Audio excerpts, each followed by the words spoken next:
curso de especialização na Carta aos Romanos. Eu passei para os irmãos aí esse PDF, vocês podem estar acompanhando, tá bem? Para defender a cristologia do tempo dos apóstolos, surgiram os pais da igreja, citando inúmeras passagens das escrituras hebraicas e das cartas apostólicas. Foi nesse período que surgiu o cânon do Novo Testamento. 2 concílios foram convocados com a missão de estabelecer o dogma cristológico. Acerca da cristologia, meus irmãos, nós não podemos inventar um Cristo. Precisamos de um Cristo que ele seja assistido pelo dogma. Então, o que significa a palavra dogma? Regra, tá bem? Regra. Mas não é uma regra qualquer, é uma regra que você não pode mexer mais nele. É uma regra imutável. Entende-se que o dogma ele toca no divino, ele toca no sagrado. Entende-se que o dogma ele é o consenso. E para que a igreja ela convocava o concílio?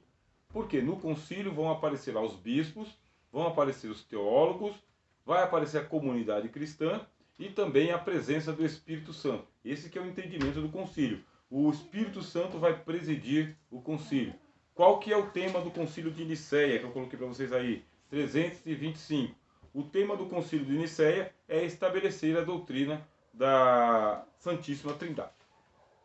Temos que entender um pouco. Mas só que não vai ser fácil estabelecer a doutrina da Santíssima Trindade. Por quê? Porque o arianismo ele era muito forte no tempo do concílio de Nicéia. Inclusive, a grande elite da igreja era composta de arianos, como também o povo. Os pregadores arianos, eles eram pessoas influentes, pessoas carismáticas, conquistavam as multidões, e a igreja ela era dividida entre arianos e trinitarianos. Era assim que era no tempo. Aí foi feito o chamado Concílio de Nicéia. Aqui eu vou citar para vocês a passagem do livro que está nesse daqui, tá? Documentos da Igreja Cristã. Ler um pouquinho aqui o Concílio de Nicéia, ou o Credo, na página 61. O Credo de Nicéia. Cremos em um só Deus, Pai onipotente, Criador de todas as coisas, visíveis e invisíveis. Então já se coloca aqui a divindade do Pai. Em um só Senhor Jesus Cristo, e Filho de Deus, gerado pelo Pai, unigênito, isto é, da substância do Pai. Essa palavra substância, meus irmãos, essa daqui causou uma confusão muito grande na cristologia. Por quê? Os teólogos queriam saber se ele era da substância do Pai ou de uma substância diferente da do Pai. Se ele tinha a própria substância dele ou se ele tinha a substância do Pai. Então, em português, a gente lê: é da substância do Pai. Deus de Deus. Olha que maravilha, meus irmãos. Deus de Deus. Luz de luz. Deus verdadeiro de Deus verdadeiro. Gerado, não feito, de uma só substância com o Pai, pelo qual foram feitas todas as coisas, as que estão no céu e as que estão na terra, o qual por nós, homens, e por nossa salvação, desceu, se encarnou e se fez homem, e sofreu, e ressuscitou ao terceiro dia, subiu aos céus, e novamente deve vir para julgar os vivos e os mortos. Aqui se estabelece a fé da igreja na divindade do Senhor Jesus e na humanidade. Cristo é Deus e Cristo é homem. E depois eles falam no Credo Niceno: e no Espírito Santo, em pé de igualdade com o Pai e o Filho. E a quantos dizem: ele era, quando não era, e antes de nascer, ele não era, ou que foi feito do não existente, bem como a quantos alegam ser o Filho de Deus de outra substância ou essência, ou feito, ou mutável, ou alterável, a todos esses a Igreja Apostólica e Universal anatematiza, quer dizer, amaldiçoa. Para vocês verem aí a importância do Concílio de Nicéia. É para estabelecer: cremos no Pai, no Filho e no Espírito Santo. Cremos no Filho com as duas naturezas, a divina e a humana. Depois, isso aí vai ser trabalhado por mais anos. Não parou por aí, porque tem gente que simplesmente não aceitou a fórmula de Niceia. Não aceitou essa cristologia. Só que essa cristologia não é dos nicenos, não é só dos pais apostólicos. Essa cristologia nós temos ela nos escritos de Paulo, nos escritos de João, nos escritos de Pedro. Eles estão de posse dos escritos apostólicos, do Novo Testamento, que está sendo canonizado por aqueles tempos, meus irmãos. Só que o pessoal não descansou, continuou atacando a dupla natureza do Senhor Jesus. Continuou atacando e foi necessário se convocar o outro concílio, que é chamado Concílio de Calcedônia. Eu tenho um livro ali, História do Pensamento Cristão, tá? Ele é do Paul Tillich, História do Pensamento Cristão. Ele vai falar sobre o Concílio de Calcedônia e ele diz que o Concílio de Calcedônia foi o mais importante concílio de toda a história da Igreja. Se não tivesse acontecido aquele concílio, nós teríamos um colapso na cristologia e hoje nós chegaríamos aí com as heresias tomando conta da pregação do Evangelho. Graças ao concílio de Calcedônia, estabeleceu-se aí o dogma que fala sobre a dupla natureza do Senhor Jesus e a sua participação na divindade e na humanidade sem a confusão. Jesus não era um homem confuso. Eu vou ler um pouquinho para vocês aqui a definição de Calcedônia, tá bem? Se tudo aquilo que eu estou falando para os irmãos aqui estiver um pouco confuso, vocês têm que me pontuar mesmo, para eu poder explicar mais uma vez, tá? Eu vou ver depois no vídeo, pode ver mais uma vez no vídeo. Mas se vocês já puderem tirar a dúvida aqui, os demais irmãos também podem estar com a mesma dúvida que você. E nós vamos aqui com simplicidade dar um retorno, uma recuada, para poder explicar para os irmãos aqui. A definição de Calcedônia. Então nós temos aí a cristologia. A cristologia está sofrendo um ataque, são 500 anos de ataque à cristologia. Houve a convocação de 2 concílios, um em Niceia e outro em Calcedônia, para estabelecer o dogma cristológico que até hoje, depois de Calcedônia, não se bate mais. É isso daqui que é a regra de fé. A importância de Calcedônia. Aqui eu vou ler para vocês. Fiéis aos santos pais, Calcedônia, tá bem? 451, depois de Cristo.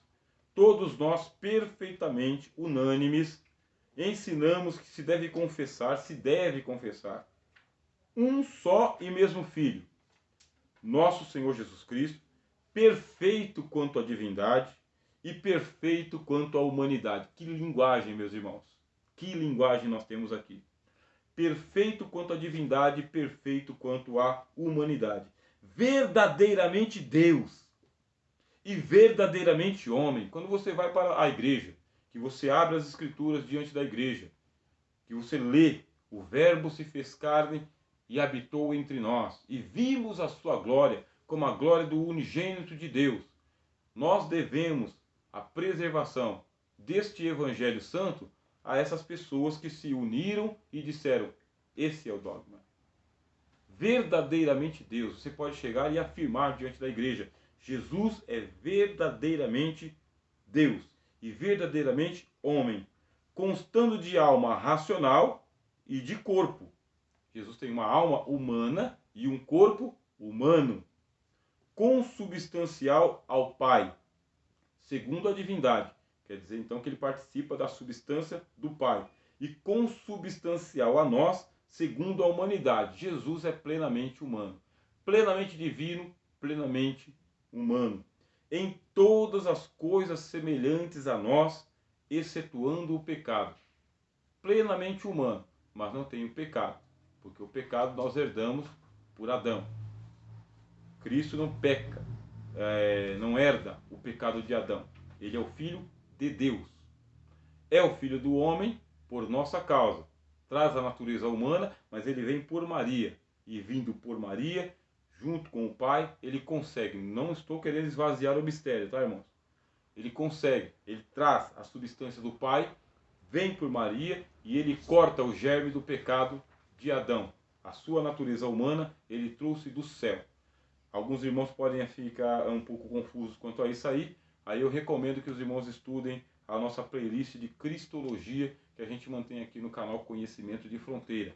São 40 vídeos ali, onde a gente trabalha as questões da natureza humana e divina, a encarnação, a vida, a morte e a ressurreição até a volta do Senhor Jesus, tá bom?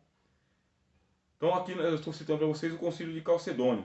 Então, excetuando o pecado, gerado, segundo a divindade, antes dos séculos pelo Pai, e segundo a humanidade, por nós e para a nossa salvação, gerado da Virgem Maria. Aí eles vão colocar lá, Mãe de Deus. A partir daqui, a gente vai ter um problema, porque depois a Mariologia pode se transformar em Mariolatria. Uma coisa é Mariologia, outra coisa é Mariolatria. Nesse ponto, a Reforma Protestante vai lá e rompe. Nós não praticamos Mariolatria. Aliás, a idolatria ela deve ser expurgada de qualquer tipo de confissão de fé evangélica protestante. Tá difícil, mas é necessário, né, meu irmão? É necessário. Bom, eu não vou ler todo o Concílio de Calcedônia para vocês, mas eu deixo aí essa nota de referência para que vocês possam buscar. Tá bom? O que nós temos aqui? Nós temos o estabelecimento do mistério. Jesus continua um mistério para nós. Nesse ponto, nós entramos no texto do apóstolo Paulo. O texto do apóstolo Paulo que nós estamos estudando hoje, que é a carta aos Romanos, capítulo de número 1, versículo 3. Aí nós temos lá a expressão grega, tá bem? Peri tu uio autu. Acerca de seu filho. Tu genomenon ec spermatos Davide cata sarca. Quer dizer, que nasceu da descendência de Davi segundo a carne. Uma nota que os irmãos e as irmãs devem ter é a seguinte: o grego que o apóstolo Paulo usa é muito bom. Existe graduação de grego em o Novo Testamento. O melhor grego que nós temos em o Novo Testamento fica por conta da carta aos Hebreus. A carta aos Hebreus tem um grego muito bom. Depois nós temos o grego do apóstolo Paulo, que também é muito bom. E existem os gregos que eles tropeçam muito na gramática, mas os tradutores resolveram esse problema para nós. Então, o grego do Novo Testamento é muito bom. O apóstolo Paulo está escrevendo em grego dizendo que o peri, que é a primeira palavra aí que nós temos em grego, peri tu uio autu, acerca de seu filho, nossos tradutores dizem assim, peri significa acerca de. No final do texto que eu mandei para vocês aí em PDF, vocês vão ler lá, na última página que eu mandei para vocês, tá? Aqui eu vou aproximar para vocês enxergarem bem. Não vão enxergar bem. Ó, tá na última página que eu mandei para vocês lá, tá bom? Peri é a expressão grega que significa a respeito de, concernente a, por causa de, no interesse de, em torno de, junto a. Quer dizer, o apóstolo Paulo vai escrever uma carta aos Romanos e ele tem um assunto. Então, o assunto dele é a respeito de Jesus. É concernente a Jesus. É por causa de Jesus. É no interesse de Jesus. É em torno de Jesus. E junto a Jesus. Então ele usa acerca de Jesus, acerca do Filho de Deus, ou Filho de Davi segundo a carne. Esse vai ser o assunto do apóstolo Paulo. Ele diz assim em Filipenses capítulo 1, versículo 21. Para mim, o viver é Cristo. O que significa? Cristo assumiu a totalidade da vida do apóstolo Paulo, da consciência do apóstolo Paulo e da história do apóstolo Paulo. Cristo veio para absorver o apóstolo Paulo em si mesmo. E Paulo disse, já não vivo mais eu, Gálatas capítulo 2, mas Cristo vive em mim. A vida que agora vivo, vivo-a na fé do Filho de Deus que se entregou por mim, morreu e ressurgiu. O apóstolo Paulo chega a dizer o seguinte, o amor de Deus nos constrange desta maneira. Quando escreveu aos Coríntios ele disse isso. O amor de Deus nos constrange para que a gente julgue assim. Se um morreu por todos, logo todos morreram. E aqueles que vivem não podem viver para si, antes por aqueles que por eles morreu e ressurgiu. Essa aí é a síntese antropológica do apóstolo Paulo. Julgamos assim. Se Cristo morreu por todos, logo todos morreram. E os que vivem não podem viver para si, devem viver para aquele que por eles morreu e ressurgiu. Cristo deve assumir a sua história.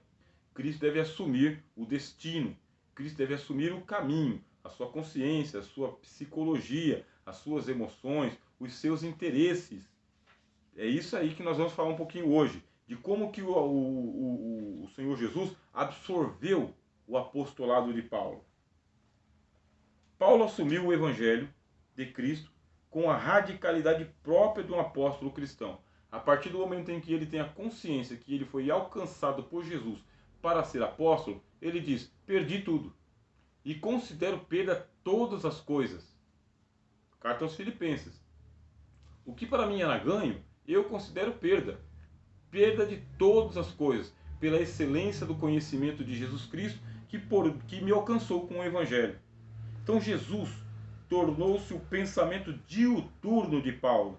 Vocês sabem aquela paixão doentia de uma pessoa?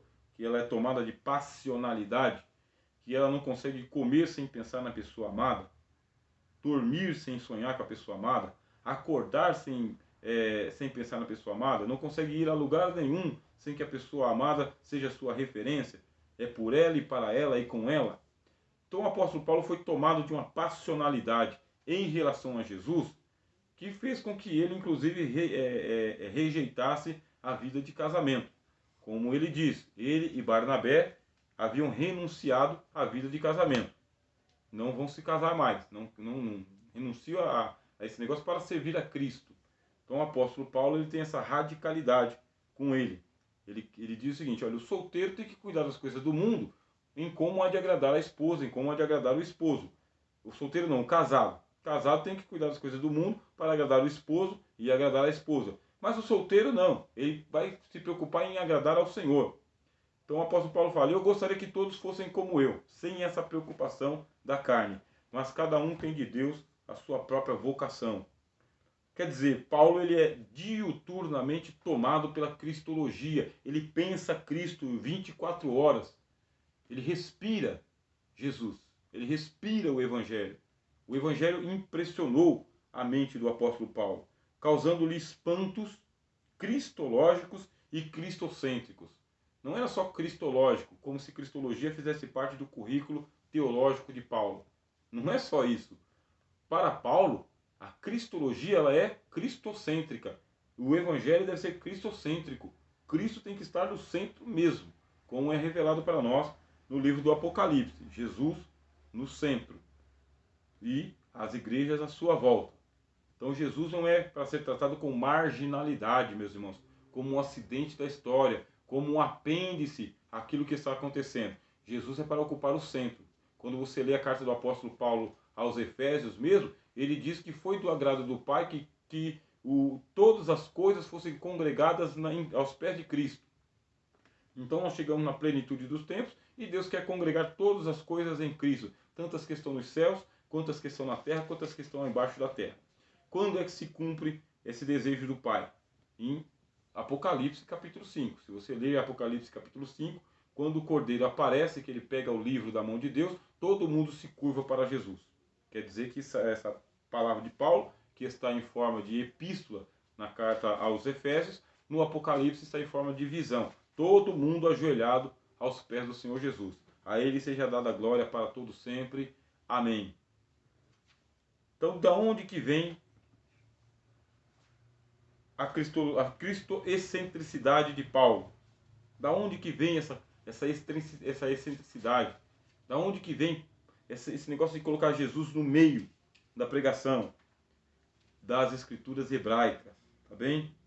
Paulo, como nós vimos aqui na aula passada, Paulo ele dá um lugar privilegiado para as escrituras hebraicas, que ele chama de os escritos dos santos profetas.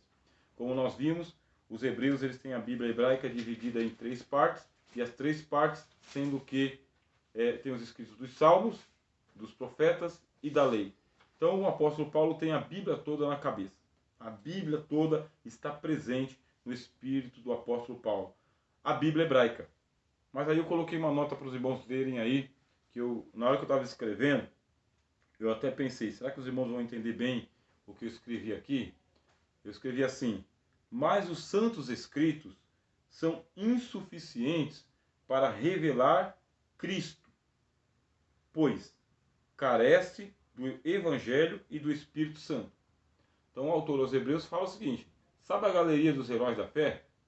Eles são espíritos dos justos aperfeiçoados. Já chegaram na Jerusalém celestial, aos muitos milhares de anjos, aos primogênitos cujos nomes estão escritos nos céus, e aos espíritos dos justos aperfeiçoados.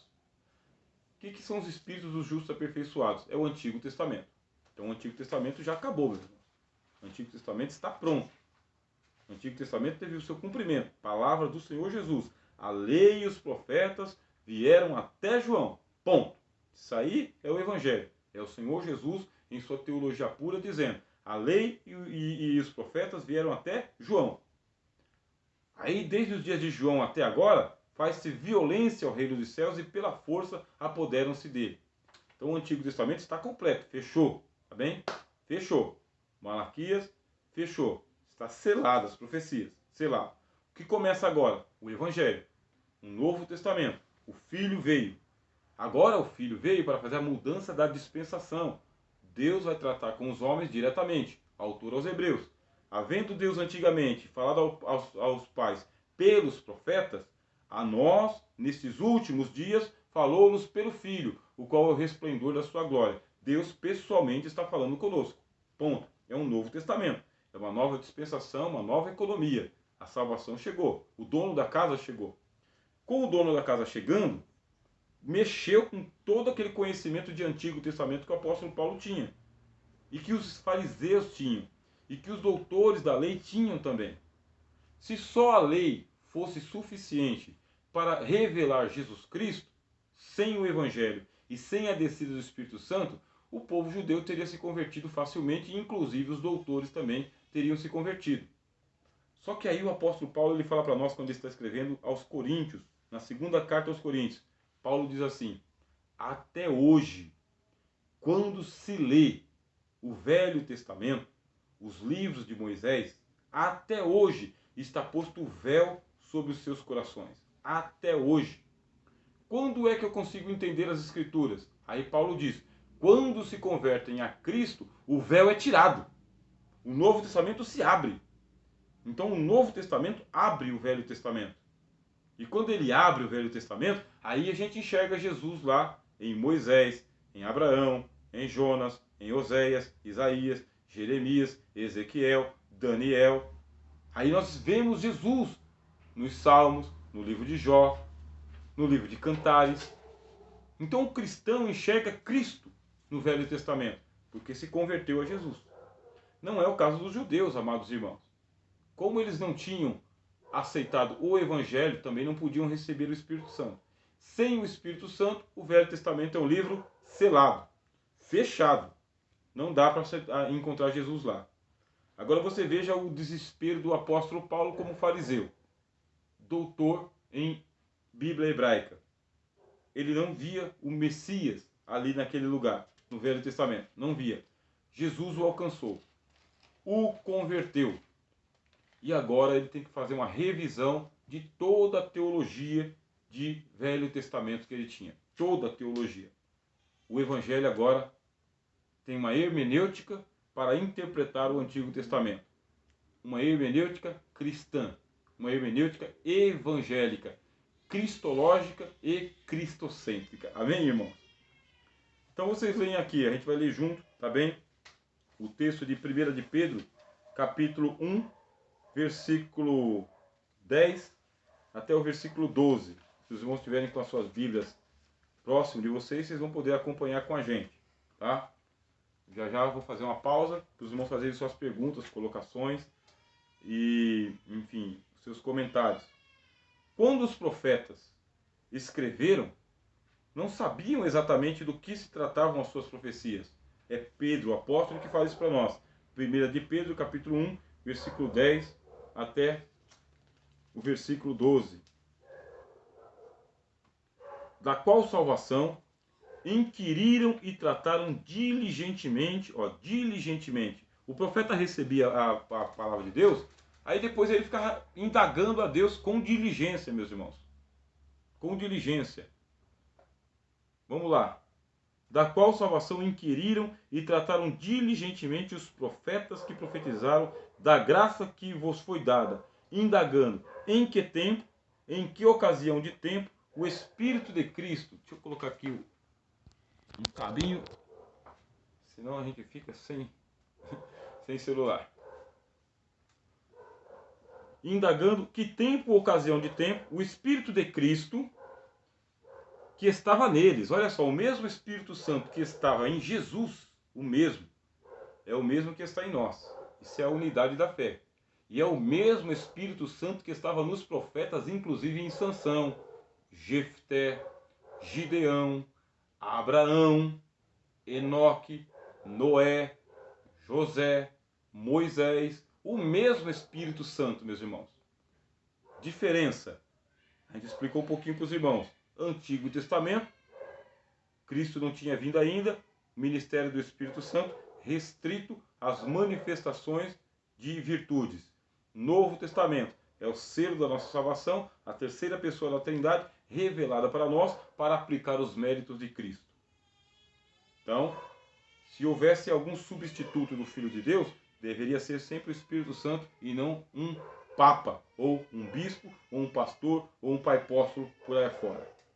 Mas bastante cuidado. Então, o Espírito de Cristo que neles estava, indicava, anteriormente testificando os sofrimentos que a Cristo haviam de vir, e a glória que se lhes havia de seguir, aos quais, aos profetas, foi revelado que, não para si mesmos, mas para nós, eles ministravam estas coisas, que agora vos foram anunciadas por aqueles que, pelo Espírito Santo, o mesmo Espírito Santo, enviado do céu, não estava com os profetas? Estava. Como foi enviado do céu? Pois é, no Antigo Testamento, o Espírito Santo vinha, manifestava uma virtude, um poder e volta para casa. Novo Testamento, o Espírito Santo desce e fica conosco para sempre, até a volta do Senhor Jesus e a consumação dos séculos. Então o Espírito Santo enviado dos céus vos pregaram o Evangelho, para as quais coisas os anjos desejam bem atentar. Deus colocou os anjos sentados para aprender com o Espírito Santo na história da igreja. Isso é uma figura de linguagem. Então, meus amados irmãos e irmãs, de posse das Escrituras, os escribas e fariseus passaram a examinar com zelo o sentido das profecias. E surgiu a tradição messiânica. Veja só, eu vou fazer uma pausa aqui para os irmãos fazerem suas perguntas. Aí eu já vou explicar para os irmãos aqui esse contexto em que vive o apóstolo Paulo quando ele escreveu a carta aos Romanos, do surgimento do messianismo. Bem, vou fazer uma pausa aqui no vídeo.